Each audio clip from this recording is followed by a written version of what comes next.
I'm here to teach you how to mount your 4x32 scope onto a pick rail, also known as a Picatinny rail.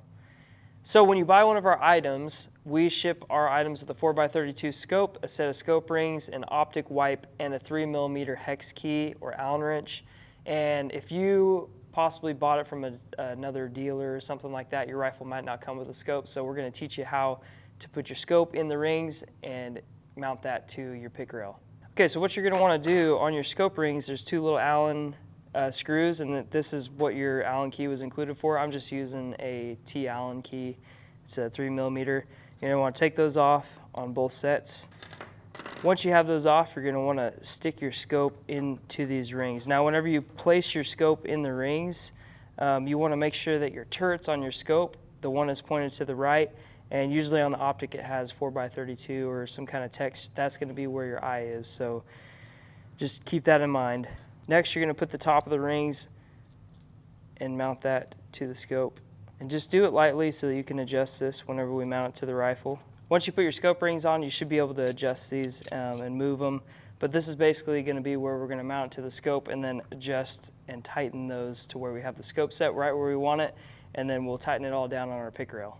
All right, now it's time to mount this bad boy onto the rail. So what you'll do is you just loosen these little side bolts here, and these are always going to be on the right side of the gun.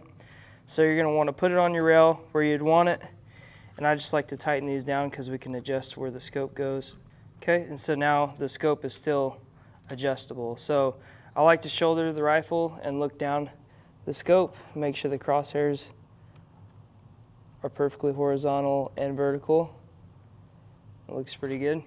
Whenever you're going to tighten your scope onto your scope rings, you're just going to start with the upper front and tighten it pretty snug. Bottom right, bottom left, upper left. And I like to just go through again and make sure everything's kind of snugged up so there's no movement and we can get the most accuracy out of our scope. So now that you have your scope mounted to the rifle, I just like to check and make sure everything's tight. These also have, if you need to tighten them a little bit tighter, you can use a flathead screwdriver to tighten these so that there's no movement on the rail at all. And then you can get your rifle out and go get it sighted in and have fun shooting.